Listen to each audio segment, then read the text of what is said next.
और बड़ा बढ़िया दर्शन किए हैं। नमस्ते वासुदेवाय नमः संकर्षणाय च प्रद्युम्नाय निरुद्धाय सात्वताम पतये नमः। बड़ा गजब का भाई दर्शन किए हैं। और ब्रह्म हृदय के घाट पे जब नहाए हैं तब उसका परिणाम यह हो रहा है, कहा यथा बुधो जलम हित्वा प्रतिच्छन्नम तदुद्भवैः। तब भगवान धीरे से मुस्कुराए, कहा चाचा बस करिए, आपको भ्रम हो गया है, मैं आपका भतीजा कृष्ण हूं, आप हमारे चाचा हो, ये सब क्या बोल रहे हो। कहा नमो विज्ञान मात्राय सर्व प्रत्यय हेत्ववे पुरुषे सप्रधानाय ब्रह्मणे नंत शक्तये नमस्ते वासुदेवाय सर्वभूत क्षयाय च ऋषिकेश नमस्तुभ्यं प्रपन्नम पाहि माम प्रभो। भगवान ने कहा चाचा बस करिए बस करिए। तब फिर भगवान जब मुस्कुराए, थोड़ा सा अपनी माया लाए, वैष्णवी माया, तब लगा इनको कि हाँ हमारे भतीजे हैं। गए भगवान के साथ में अक्रूर जी मथुरा में जब प्रवेश किए हैं तो मथुरा बड़ी सुंदर सजाई गई है, बहुत सुंदर सजाई गई है मथुरापुरी, कंस सजवाया है। और इसके बाद जब भगवान प्रवेश करते हैं तो जितने मथुरा के निवासी हैं, निवासिनियां हैं, सुंदर स्त्रियां हैं, सबके सब जो नहीं पहुंच पा रहे हैं अपने आंख के झरोकों को देख करके और भगवान को अपने आंख के झरोकों से अपने हृदय में स्थापित कर लेती है। कितने लोग आरती पूजा करने लगे। और फिर इसके बाद एक 3 जगह से कुबरी मिली टेढ़ी कुब्जा, भगवान को देखी, देख करके गदगद हो गई। कुबरी कही जाती है, 3 जगह से टेढ़ी मेढ़ी है, अपमानित है बेचारी, डर के मारा बोल नहीं पा रही है। और भगवान स्वयं उससे बोल गए। सुखदेव बाबा कहते परीक्षित जरा भगवान की दयालुता देखिए, अकारण करुणा बरन वाले, बिना कारण के किसी जीव के ऊपर दया कर देने वाले हैं, उत्तमोत्तम प्रेमी हैं ये। वो जो त्रिकुब्जा है, 3 जगह से टेढ़ी है, और शर्म के मारा नहीं भगवान से बोल पा रही है। तब तक भगवान स्वयं बोल गए, बिलोक्य कुब्जाम युवतीम वराननाम पप्रच्छयान्तिम प्रहसन रसप्रदः। भगवान परिहास के मूड में आकर कहा, का त्वं वरोरवे तदुहानुलेपनम। क्यों सुंदरी, ये कहां जा रही हो, क्या हाथ में ली हो। अब तो गदगद हो गई और चंदन की थाली ली हुई है, भगवान से कह रही है कि दास्यास्म्य हम सुंदर कंस सम्मता त्रिवक्र नामा ह्यनुलेप कर्मणि। मेरा नाम त्रिकुब्जा है महाराज।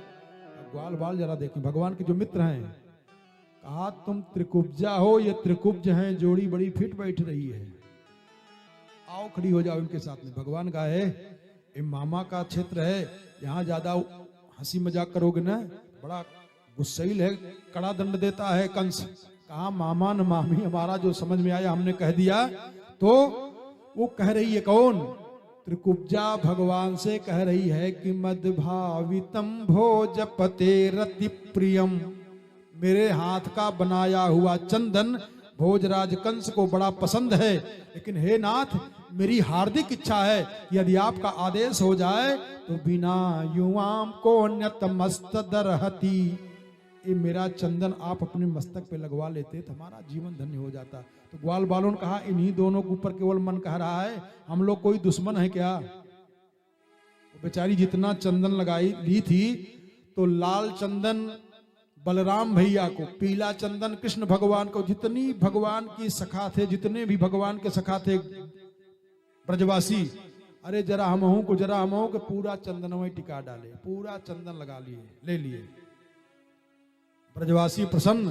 तो भगवान ने सोचा इसने हमको चंदन लगाई है, ये भगवान की अहेतुकी कृपा है, ध्यान देना, अहेतुकी कृपा भगवान की है। किसी भक्त ने कहा है कि जल के चढ़ाए से वो 3 लोक दान दे, जल न चढ़ा पाओ कौन है। चंदन लगाई है, और जब चंदन लगाई है तो भगवान ने सोचा प्रसन्नो भगवान कुब्जाम त्रिवक्राम रुचिराननाम, भगवान प्रसन्न हो गए चंदन के लगाने पर। और अपने मन में सोचा क्या दे दूं इसको। तो सोचा कि समाज में इसका बड़ा अपमान हुआ है, कुरूपता के कारण, 3 जगह से टेढ़ी मेढ़ी, इस कारण इसका अपमान हुआ है। तो तो भगवान आए, उस त्रिकुब्जा के पैर को पदभ्याम आक्रम्य प्रपदे द्वंगुल्लुत्तान पाणिना, भगवान उसके पैर को पैर से दबाए और उसके मुंह को हाथ से छुए, धीरे से झटका मारे और तीनों कुबर उसका सीधा। और दर्पण में जब चेहरा देखी ना तब इतनी सुंदरी हो गई, इतनी सुंदरी हो गई है, सोच रही है कि अब हमारे योग्य पुरुष कहां मिलेगा। भगवान के पीतांबर पकड़ लिया, एहि वीर गृहम यामो न त्वाम त्यक्ति महोत्सहे त्वयोन्मथित चित्ताया प्रसीद पुरुषर्षभ। आपने हमारे चित्त को मथ दिया है। भगवान ने कहा अच्छा ठीक है कह रही हो, लेकिन अभी नहीं चल पाऊंगा, अभी अपने मामा से मिलूंगा तब चलूंगा। और इसके बाद भगवान जब फिर गए तो सुदामा नाम के माली के यहाँ गए, माला पहनाया, इसके बाद धोबी को एक हाथ मारे, फिर इसके बाद कपड़ा लिए, दर्जी ने सिया, पूरा ठीक ठाक बन गए। तो एक धनुष है, धनुष को बताया है ब्रह्मा जी ने कंस को कि गए कंस, जो इस धनुष को तोड़ देगा उसी के द्वारा तुम्हारी मृत्यु हो जाएगी, इसीलिए धनुष को रखा है रखवाली के लिए, कोई धनुष के पास जाने न पावे। भगवान खेलते हुए गए ग्वाल बालों के साथ, दाऊ दादा के साथ, धनुष रखा हुआ विशाल काय धनुष है। भगवान ने कहा भैया देखो क्या है धनुष को। बलराम कहा देख कन्हैया, जो रखवाले थे कहा बड़े बड़े आए देख के गए, अब ये आए हैं देखने के लिए। लेकिन सुखदेव जी महाराज कहते हैं परीक्षित, वो छोटे से कन्हैया 7 वर्ष की लगभग अवस्था रही होगी या कुछ ज्यादा कम रही होगी, भगवान जाने। अरे करेण वामेन सलील मुद्रितम, बाएं हाथ से धनुषिया को लिया है। सज्जन चकृत्वा निमिषेण पश्यताम और नृणाम विकृष्य प्रभभंज मध्यतो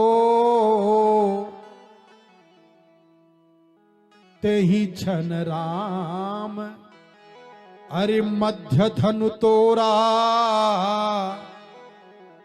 यूं में लिखा है कि नृणाम विकृष्य प्रभभंज मध्यतो यतेक्षुदंडम मद करयुरुक्रमः। जैसे मतवाला हाथी गन्ना पकड़ के मारे खट से, ऐसे ही भगवान इतने विशाल काय धनुष को छूते ही मान, छुवत टूट रघुपति हीना, धनुष टूट गई। धनुष टूटी, कंस को पता चला तो कंस ने घबराया, और कंस एक कुबलिया पीढ़ हाथी जिसके पास 60,000 हाथी की ताकत है, बाप रे 60,000 हाथियों की ताकत रखता है कुबलिया पीढ़ हाथी। और कुबलिया पीढ़ हाथी को रखा, महावत को देखा, भगवान ने कहा रास्ता दो, कहा नहीं दिया तो कहा तो तुमको भी, तुम्हारे हाथी को भी हम पुरी भेज दूंगा। अम्बाष्टाम्बष्ट मार्गौनो देह्य पक्रमाचिना नो चेत शकुंजरम त्वाद्यम नयामि साधनम। अगर नहीं दिया बेटा, हाथी नहीं हटाए तो तुमको भी और तुम्हारे हाथी को भी हम पुरी भेज दूंगा। और भगवान ने हाथी का उद्धार करते हुए दोनों दांत निकाल लिए और प्रवेश किए। जब रंगमंच पे जाते हैं जहां कुश्ती का दंगल होने वाला है, तो मल्ला नाम सिमर नृणाम नरवर स्त्रीणाम स्मरो मूर्तिमान। जिसकी जैसी भावना रही वो ऐसे ही भगवान को देखा। और तब मुष्टिक ने भगवान से कहा, चाणूर ने भगवान से कहा महाराज प्रजा का कर्तव्य है कि राजा को खुश रखना चाहिए। भगवान ने कहा फिर, कहा आओ हम लोग कुश्ती लड़ लें, इसीलिए राजा चाह रहे हैं। तो भगवान ने कहा कुछ लाज शर्म है, तुम लोग इतने बड़े बड़े दिग्गज पहलवान, हम लोग छोटे छोटे बच्चे, हमसे लड़ोगे? तो चाणूर ने भगवान से कहा न बालो न किशोरस्त्वम अरे बलश्च बलिनाम वरह। आप बालक हो, जैसे प्रहलाद जी ने कहा था महाराज न केवलम मैं भवतश्च राजम। आप हमारे ही पास नहीं, जितनी भी ताकत जितनी भी शक्तियां दिखाई देने सब भगवान की हैं। ऐसे चाणूर को भगवान ने महाकाल के रूप में दिखाई दिए। न बालो न किशोरस्तुम बलश्च बलिनाम्बर लील ये भेव हत ये न सहस्राद्युप सत्वभृत। अरे जो खेल खेल में हजारों हाथियों का ताकत रखने वाला, कुबलिया पीठ का वध कर देने वाले हों, आप कह रहे हैं महाराज की हम बच्चे हैं।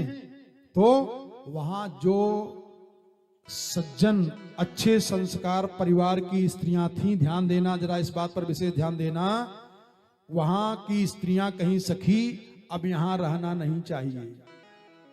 क्यों? क्योंकि यहां गड़बड़ हो रहा है, इतने बड़े बड़े दिग्गज पहलवानों से छोटे बच्चों को लड़ाया जा रहा है।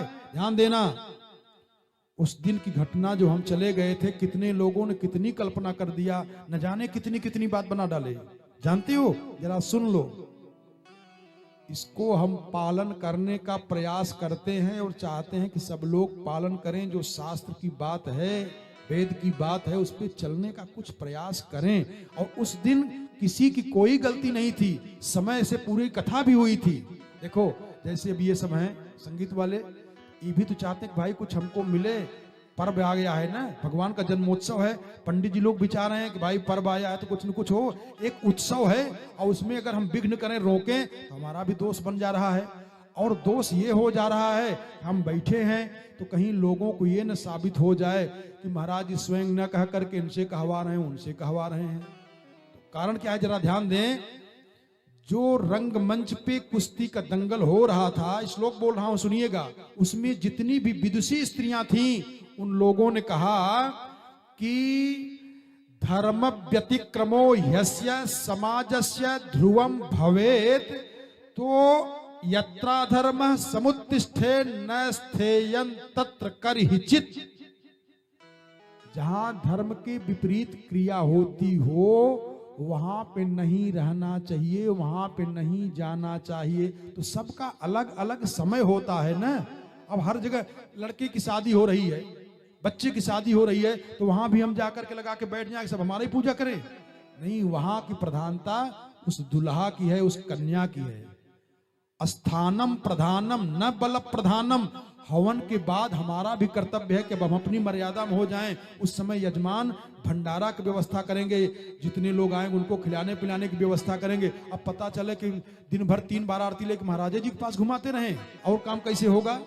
इसलिए स्थान की प्रधानता होती है, समय की प्रधानता होती है, उस समय पर ध्यान देना चाहिए। तो ये कह रही है कौन? जो विदुषी स्त्रियां हैं, उस रंगमंच पर बड़े दिग्गज पहलवानों को भगवान के साथ लड़ाई करते समय बलराम जी के साथ लड़ाई करने के दृश्य को देखा, तो आपस में बात कर रही हैं कि सखी यहां रहना नहीं चाहिए। क्यों? क्योंकि धर्म व्यतिक्रमो ह्यस्य समाजस्य ध्रुवम भवेत। इस प्रसंग को इसलिए बता रहा हूं कि दोष सबको लगेगा। जैसे ये हमारे साथ आए हुए जो विद्वान लोग थे, इन लोगों ने पूरी मेहनत किया, और जानते हो, समाज के प्रतिष्ठित लोगों को भी इसको अब कलयुग के समय में विरोध करना चाहिए, रोकना चाहिए। और कहीं कहीं देख रहे हो, ऑर्केस्ट्रा के नचनिया कथा कहने लगे, और बड़े आराम से झूम के नाच की कथा सुन रहे हैं। और इतना छोड़िए, औरतें नाच नाच कथा कहनी, अब इसे सुन रहे हैं।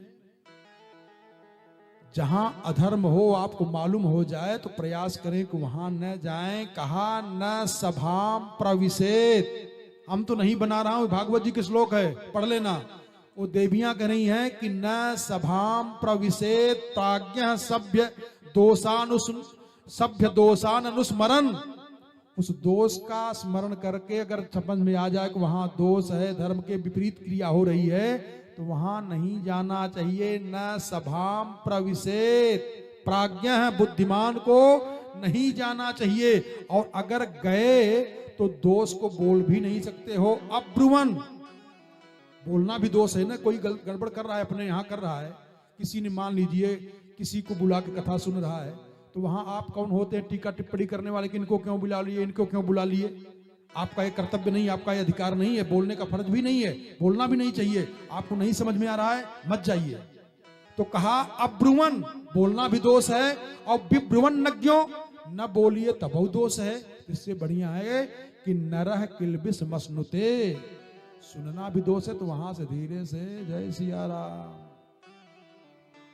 तो उन स्त्रियों ने वहां से कहा कि हम हट जाएं, यहां रहना ठीक नहीं है।